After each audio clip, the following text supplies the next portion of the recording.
welcome back to Piece of Chaos. Well, it seems that I am on about a monthly cadence for the podcast. So I appreciate you checking it out. I appreciate you tuning in. I appreciate you listening. I appreciate you downloading, rating, reviewing, all those things. It's been an eventful month since the last episode. I'll start with the good stuff. So I did something that I sort of always imagined, something I kind of always thought about and imagined, and that was I took my oldest daughter, who's my oldest kid, to visit colleges and start looking for colleges. She's going to be going to college soon.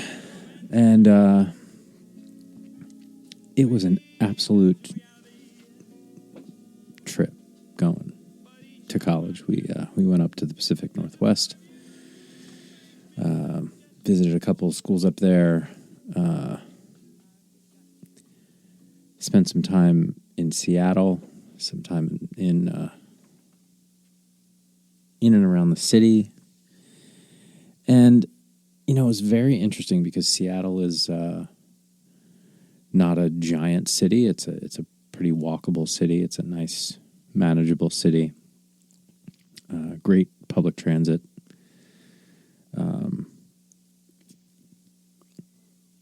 But it's really hard to look past the homelessness and the blatant out on the street drug use that goes on, not just in Seattle, but I've seen it in Los Angeles, obviously, in San Francisco, Portland, basically every city I've been to since the pandemic seems to be fairly radically changed in this way.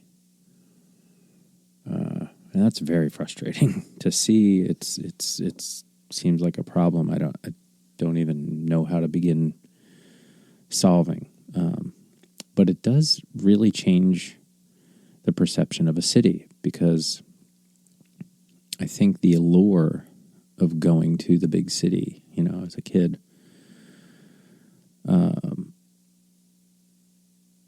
is just not.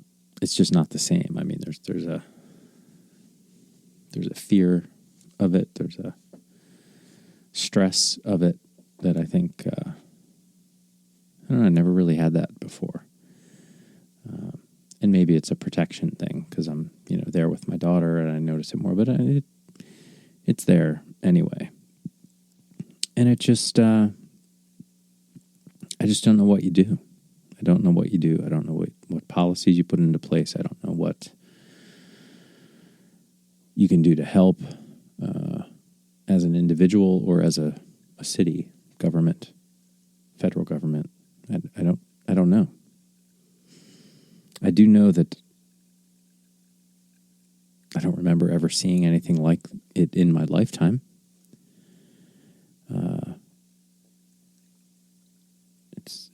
It's shocking.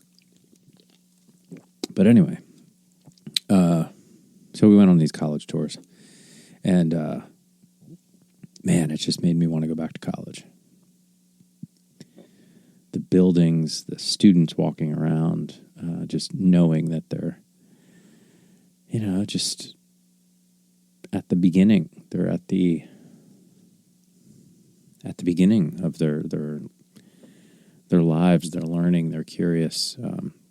It was funny. We were on this one tour at UW, and just walking around with the tour guide, and there was a quad, and there was students sitting on the quad reading, talking, having little picnics. There was a group of 3 dudes like throwing a football, almost to the point where I was like, did they pay people to sit on the quad and like, give us this perfect image of what a college looks like. It was beautiful, beautiful, beautiful spot. And then we looked at UW. That was cool. Spent some time in Seattle. Went to a Mariners game. Got, for some reason, like super cheap seats, like 20 rows behind home plate. They were fantastic seats. We saw them play the Cleveland Guardians, and it was, and honestly, it was kind of a bad game. It seemed like both teams were bad, but I don't follow it. I follow the Phillies. I'm a homer.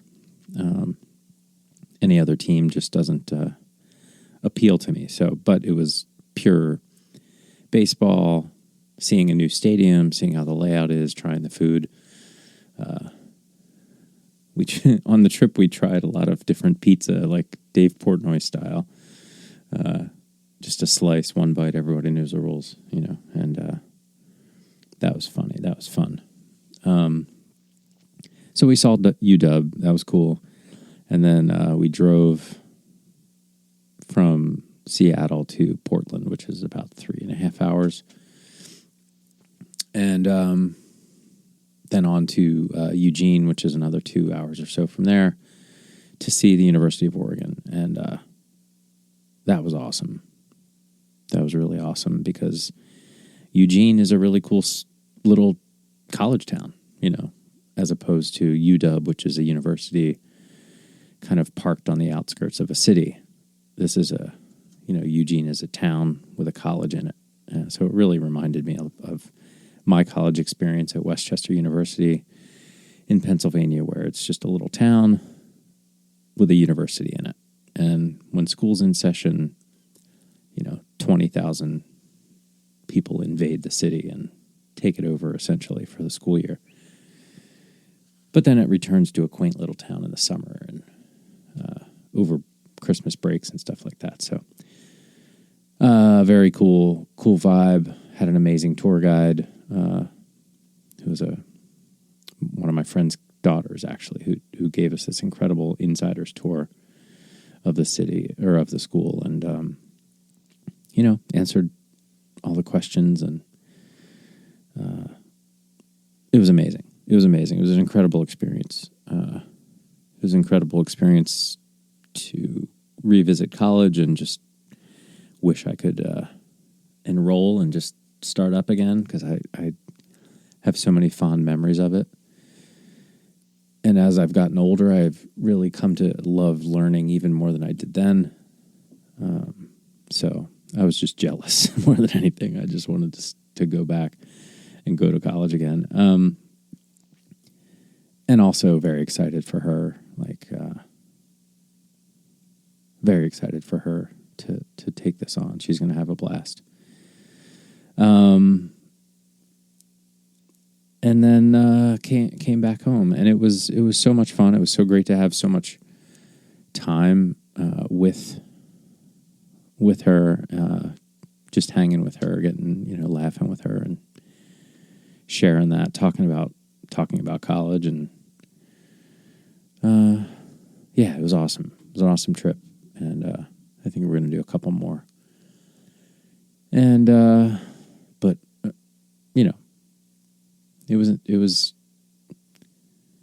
it was just interesting. It's just life is happening, whether I like it or not. And so that was an incredible experience. But one thing I still don't quite know how to process or come to grips with is the and this is going to be a hard right turn, so apologies. But a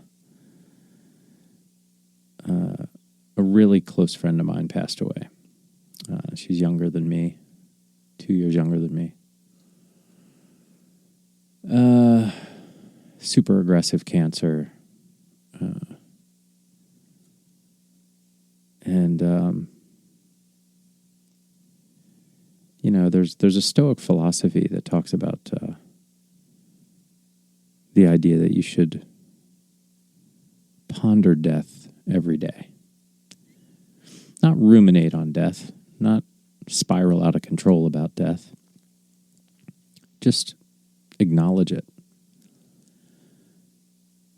on a daily basis in hopes that it allows you to focus on the preciousness of life and your time on this planet, knowing that it will end.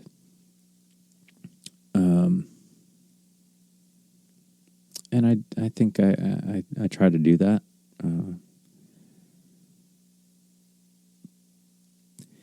But nothing can prepare you for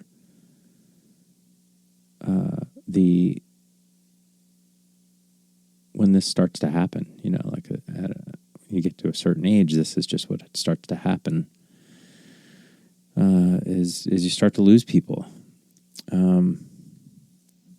You know, ones that you're not expecting to lose. Well before their time.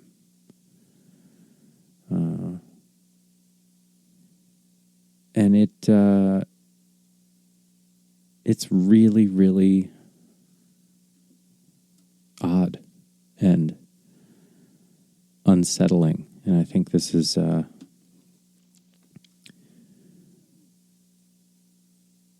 one of the closest ones to me, I think, that I've lost. So I'm very fortunate for that, I guess. But it is shocking. It is sad. It is humbling. It is frightening to lose a close friend. To see them not so slowly right in front of your eyes, just get progressively worse and become acutely aware of their short time left on the planet and have conversations with the person about that subject. Because one thing about pondering death is you really have no idea how or when, in most cases, that's going to happen. So you spend a lot of time worrying about it or thinking about it, like what if, or I hope this doesn't, or I hope it's like this if it has to happen. But it's one thing to think about it. It's another thing to really sit with it and grapple with it and watch another person grapple with it every day and face it every day and acknowledge it. And it's brutal. It's brutal. And it's unfair. And it's just everything about it just sucks. Everything about it just sucks. Yeah, about 20 years ago, our community, our music community in Philadelphia, it was more than 20 years ago now, I guess, maybe 25 years ago, I don't know.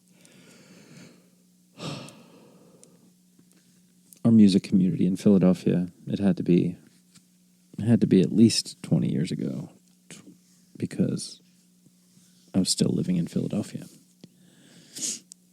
Anyway, our community lost just the brightest star, this woman named Sarah Weaver, who I had the great privilege of being in a band with for a while. She was she just burned really bright. Sarah did. She was a spectacular human being. And I don't know how old she would have been then. I guess in her maybe in her 30s, maybe 30. She was a little older than us. Not by much though, but just a little bit, like 2 years or something. And for all kinds of reasons, I was definitely friends with and inspired by Sarah. She was an amazing person, but like I wasn't in her close circle of friends by then, so I didn't see her suffer as much. But I felt her loss very deeply. She was a special person. And that was the last time I really went through this, and it was nothing like that with my friend that just passed away. And it's nothing like relatives and grandparents and things like that pass away either. It's very, very different. It's a very, very different thing. And I'm just trying to figure it out, I guess.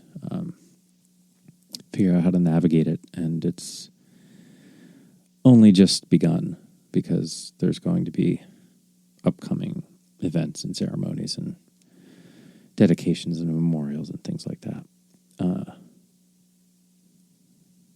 And we'll all get through that together. But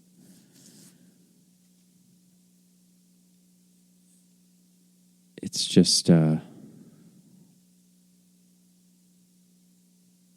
harrowing experience sometimes going through life. It is not easy. It is not easy. So, I think the big takeaway is really enjoying people when they're here and making sure you tell them that you love them. Like be sure that they know it if they're special to you, because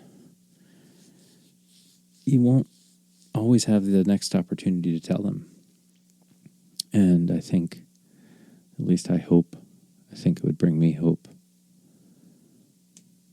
when there is no more hope, to know that people feel that way. I guess it would be a comfort. I don't know. We would have really, really great, deep conversations, her and I, sometimes. And part of me thinks that she would have really appreciated being able to answer some of life's questions now. And she can answer some of them now, because she knows. And she went through it, and she went through absolute hell with treatments and trying to battle this thing. And she didn't make it, and it sucks. And I will miss her. I will miss her a lot. She was amazing. So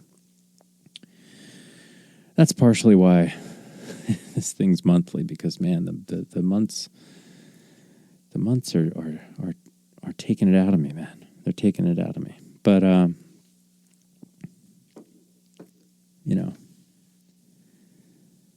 we just keep going and do the best we can, and continue to hold that hope, that light that I saw in every one of those kids walking around on that campus, and in my own daughter when her eyes lit up and when she took in the scene of,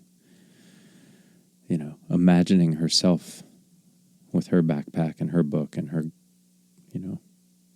cup of coffee or whatever, walking across that campus trying to get get to class in the rain.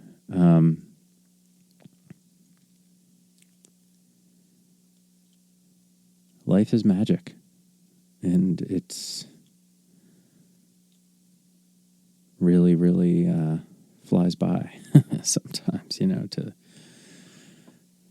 To be nostalgic on a college campus while you're there walking around with your kid who's going to be there soon is a trip. It is so wild. And I'm here for it. I have no choice but to be here for it, which is bananas. Speaking of bananas, I called this episode Food Fight. Don't let it fool you. This one's, don't let the title fool you. This is a dark episode. I'm really sorry for that, but just trying to process it, and this is one way to help process it, I guess. But I called the episode Food Fight because if you didn't know, I didn't know, the University of Oregon, the Mighty Ducks school up there, Animal House was shot there. Now, that movie did not hold up well, did not age well with the times. There's a lot of rough scenes in there now. But in its time, it was a funny movie. Iconic scenes, iconic comedic performances. So you got to give it its respect for what it was depicting. But since they shot the movie there, there's a lot of places and locations in the movie that are still on the campus. One of them is the house where they go and smoke pot with Donald Sutherland. That little house, which is, it's just weird to see it. It's like, wow, that's interesting. But it reminded me of being like on a Hollywood set, even though it's a real building. It wasn't a set in the movie, but it reminded me of like, the house facades if you go on like a movie tour at Universal Studios or something. But it's still in use and it's still there. And then the other thing that was cool was the dining hall, which is, I think they call the fishbowl, is where the food fight scene was in Animal House. And it's still an active cafeteria at the university. So that was kind of neat. It was neat to watch. I came back home after the trip and watched the movie to like look at the places, and some of the shots were really interesting because you're inside the fishbowl for the food fight scene, but you're looking outside onto the street. And I was like, oh yeah, that's where that is. And just kind of recognizing the landscape and the setting. And I think Animal House was shot in the 70s, I think. So that was a long time ago. It must have been a really interesting time. It was probably way cheaper to go to the University of Oregon when they shot Animal House than it is now, also, by the way. But it is what it is. So, anyway, that's going to wrap it up for me this week. Thank you for listening to Piece of Chaos. In addition to this podcast, I also do producing on a podcast called Humanity Working. And that's more of like a business podcast. It's about knowledge work and preventing business and maximizing your ability to work in the modern workplace. Obviously, humanity working, right? But it's a fantastic podcast. But that also takes up a lot of my podcast bandwidth, time. Making excuses completely for not doing this more regularly.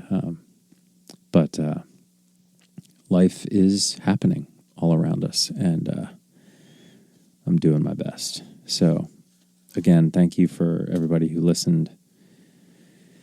Thank you for everybody who subscribed all over the globe. It still freaks me out a little bit.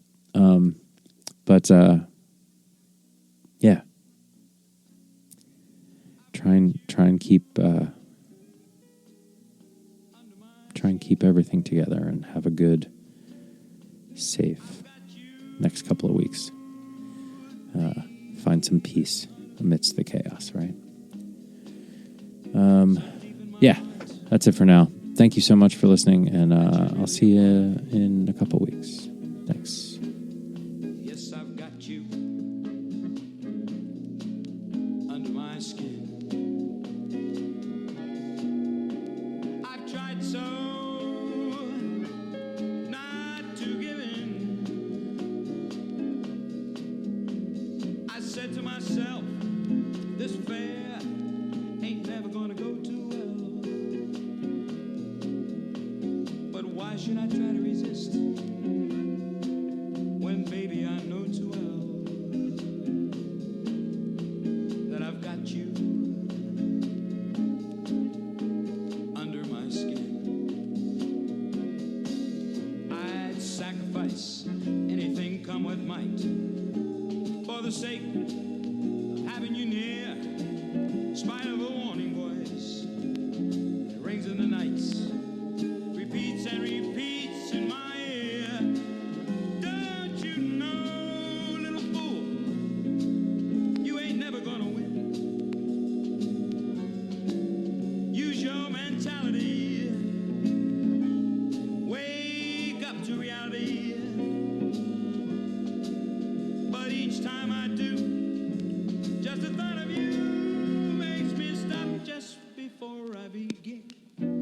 Yes, I've got you under my skin. Hey there, you with the stars in your eyes. Love never made